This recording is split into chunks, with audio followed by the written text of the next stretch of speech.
ভাইজান, ও ভাইজান, একটু খারান না। এই শীতের রাইতে এমন কুয়াশার মধ্যে মানুষ তো দূরের কথা, পেট নিয়ে তো ঘর থেকে বাইর হইব না। আমরা কই যাইতাছি? পেট নির্গরের খবর তোরে কে দিল রে রতন? তুই কি পেট নির্লগে আড্ডা মারস নাকি?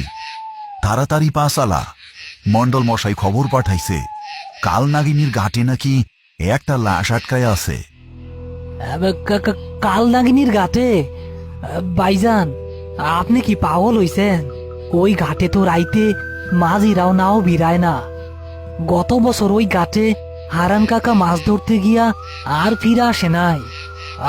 আমি যাবো না ভাইজান। না গেলে হেরিকেনটা রাইখা তুই এক লাইবারি যা। তয় মনে রাখিস, এই রাস্তায় কিন্তু বাঁশঝাড়ের ওই কানা ভুট্টা করে এক লাপাইলে কিন্তু ঘাড় মটকায়া দিব। ইয়া মাবুত, নানা ভাইজান, আমি আপনার লগেই যাবো। তয় ভাইজান, লাশ তো জলেই ভাসে, এইটার লাগে আমাকে এত রাইতে যাওয়ার কি দরকার? দরকার আছে বইলাই তো ডাকছে। মন্ডল মশাইয়ের লোক কইল লাশটা নাকি গত 2 দিন ধইরা ওই একই জায়গায় ভাসতাছে। স্রোত আছে, তাও ভাইসা যায় না, পারেও আসে না। মনে হইতাছে কেউ তার পা দইরা জলের নিচে টাইনা রাখছে। তারা ঘাটে এসে পৌঁছালো। নদীর জল কুচকুচে কালো। ঘাটের কাছে একটা পুরনো বটগাছ ডালপালা ছড়িয়ে আছে। মন্ডল মশাই এবং আরো 2-3 জন গ্রামবাসী ভয়ে ভয়ে দূরে দাঁড়িয়ে আছে। করিম ও রতনকে দেখে তারা সামনের দিকে এগিয়ে এলো। হ্যাঁ, বাসাইলা করিম, তুমি না আসলে আজ রাইতে গ্রামের কেউ শান্তিতে ঘুমাইতে পারতো না। ঘটনা কি মন্ডল মশাই? লাশ কার? কিছু বুঝবার পারলেন? না গো, মুখ তো দেখা যায় না, উপর হইয়া বাসতাছে। কিন্তু ভয়ের কথা ওইটা না। ভয়ের কথা হইল বিকেলে আমার লগি দিয়া লাশটা পারে টানার চেষ্টা করছিল, কিন্তু লগি সোয়ানোর সাথে সাথে লাশটা নাকি জলের তলায় গিয়া আবার একটু দূরে ভাইসা উঠে, জ্যান্ত মানুষের মতো লুকাচুরি খেলতাছে। উস্তাদ, কামটা তো সুবিধার মনে হইতাছে না। এইটা নির্ঘাত জলের ভূত। চলেন, চইলা যাই। রতন, চুপ কর। জলের ভূত বইলা কিছু নাই। কোনো ডালের লগে হয়তো শার্ট আটকায়া গেছে। রতন, ওই ছোট ডিঙি নৌকাটায় ওঠ, লগিটা নে হাতে, আমি লাশ তুই লামতাছি। করিম আর রতন ডিঙি নৌকা নিয়ে লাশের দিকে এগিয়ে যাচ্ছে। হ্যারিকেনের আলো জলের ওপর কাঁপছে। কয়েক হাত দূরে লাশটা উপর হয়ে ভেসে আছে, গায়ে একটা ছেঁড়া ফতুয়া। পরিবেশ একদম নিশ্চুপ, শুধু বৈঠা চালানোর ছলাৎ ছলাৎ শব্দ শোনা যাচ্ছে। রতন, নৌকা থামা, হ্যারিকেনটা ভালো কইরা লাশের দিকে ধর। আমি বাঁশের আকড়া দিয়া লাশের জামাটা বাজাইয়া টান দিব, তুই শক্ত কইরা বইসা থাকিস। উস্তাদ, আমার বুকের ভিতর কেমন জানি করতাছে। লাশের গা দিয়া পচা গন্ধের বদলে কেমন একটা পোড়া পোড়া গন্ধ আইতাছে, খেয়াল করছেন? হ, গন্ধটা তো অদ্ভুত। আচ্ছা যাই হোক, বিসমিল্লাহ। করিম বাঁশের মাথায় লাগানো লোহার আকড়াটা দিয়ে লাশের ফতুয়াটা আটকে নিজের দিকে টানতে শুরু করলো। লাশটা নৌকার একদম কাছে চলে এসেছে। করিম লাশের কাঁধ ধরে তাকে সোজা করে নৌকায় তোলার চেষ্টা করছে। ঠিক সেই মুহূর্তে একটা ভয়ঙ্কর ঘটনা ঘটল। যে লাশটা এতক্ষণ নিথর ছিল, তার একটা বরফের মতো ঠান্ডা হাত হঠাৎ করে জলের নিচ থেকে উঠে এসে করিমের ডান হাতটা শক্ত করে চেপে ধরল। লাশের মুখটা ধীরে ধীরে জলের উপর ভেসে উঠল। চোখ দুটো খোলা, কিন্তু চোখের মনি বলতে কিছু নেই, পুরোটাই টকটকে লাল। আর তার ঠোঁট দুটো ফুঁড়ে বেরিয়ে এসেছে দুটো অস্বাভাবিক বড় দাঁত। এত তারা কিসের রে করিম? আমার সাথে একটু জলেই থাক না। উস্তাদ, উস্তাদ গো! নৌকাটি প্রচন্ড জোরে দুলছে। রতনের হাত থেকে পড়ে যাওয়া হ্যারিকেনের কাঁচ ভেঙে নৌকার পাটাতনে কেরোসিন ছড়িয়ে পড়েছে। সেখানে দপদপ করে ছোট্ট একটা আগুন জ্বলে উঠল। সেই লালচে আলোয় লাশের বিকৃত মুখটা আরো ভয়ঙ্কর দেখাচ্ছে। লাশের বরফ শীতল হাতের চাপে করিমের মনে হচ্ছে তার হাড় গুঁড়ো হয়ে যাবে। রতন ফিল্লাবি না, লগিটা নে, লগি দিয়া ওর মাথায় বাড়ি দে। উস্তাদ গো, আমি পারুম না। ও চোখ দেখছেন, ও তো মানুষ না, ও তো রাক্ষস। আমারে মাফ করে দেন উস্তাদ, আমি লাভ দিয়া সাঁতরাইয়া চলে যাবো। চুপ কর হারামজাদা। এই রাইতে সাঁতরাইলে এই জলের ভুত্তর পা চাইপা ধইরা পাতালপুরিতে নিয়ে যাইব। লগি না ধরলে আমি নিজেই তোরে ধাক্কা দিয়া ফালাইয়া দিমু। রতন ভয়ে চোখ বন্ধ করে বাঁশের লগিটা হাতে নিল এবং আন্দাজে একটা বাড়ি মারল। কিন্তু বাড়িটা লাশের মাথায় না লেগে করিমের কাঁধের কাছে লাগলো। আহ, আরে গাধা, আমারে মারতাছস কেন? সাইডা দে, তোর কিচ্ছু করতে হইব না। করিম বুঝতে পারল এই অপশক্তির সাথে গায়ের জোরে পারা যাবে না, বুদ্ধি খাটাতে হবে। তার মনে পড়ে গেল পুরনো দিনের এক অভিজ্ঞতার কথা। কালো জাদুতে ভর করা লাশ লোহা আর আগুন ভয় পায়। করিম তার বাঁ হাতে নৌকার পাটাতনে জ্বলতে থাকা কেরোসিনের আগুন থেকে একটা জ্বলন্ত কাঠের টুকরো তুলে নিল।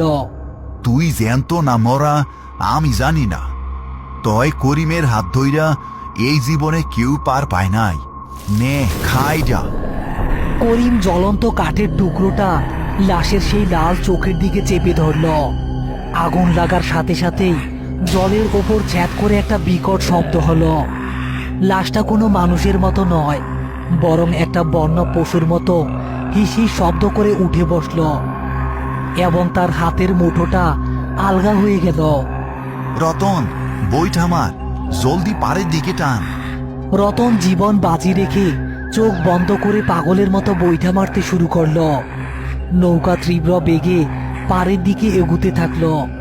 পেছনে তাকাতেই করিম দেখল লাশটা জলের ওপর সোজা হয়ে দাঁড়িয়ে আছে।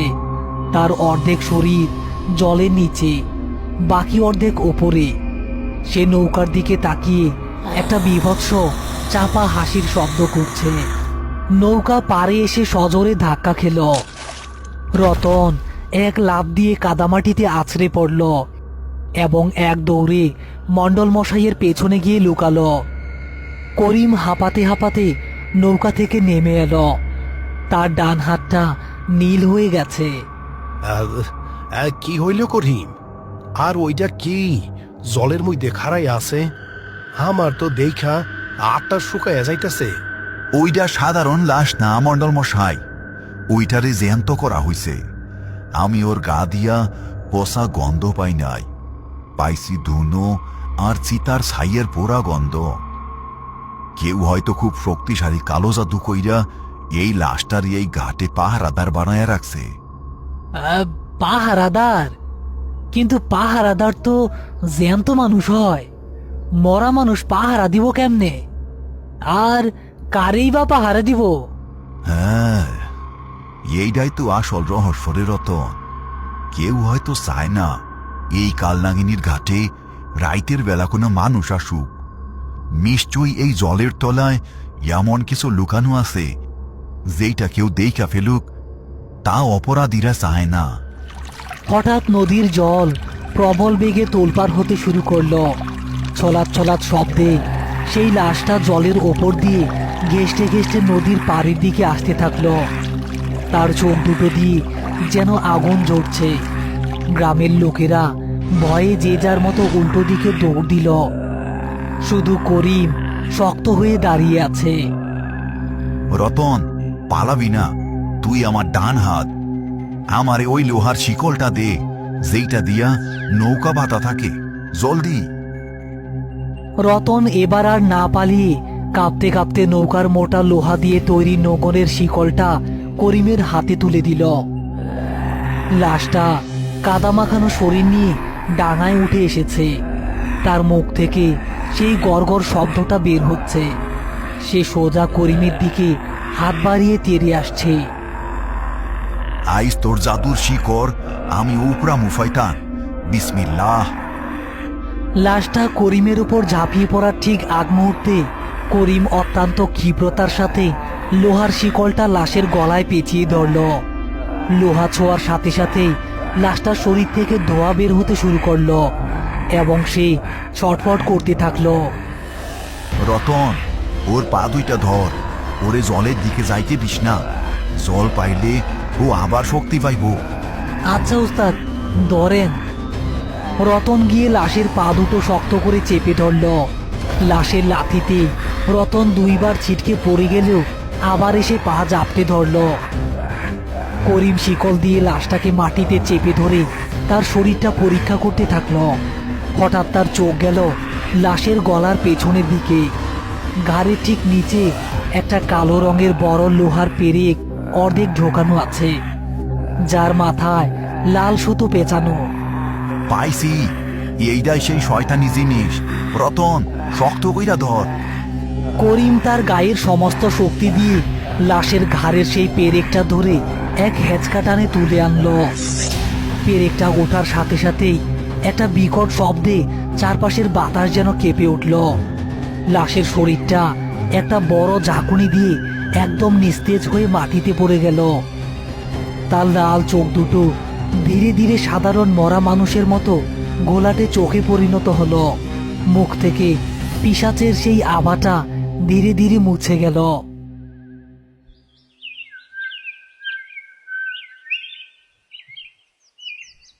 দেখছেন, রতন যদি আজকে এই লাশের পা ধইরা না রাখতো, এই ভূত কি আর কাবু হইতো?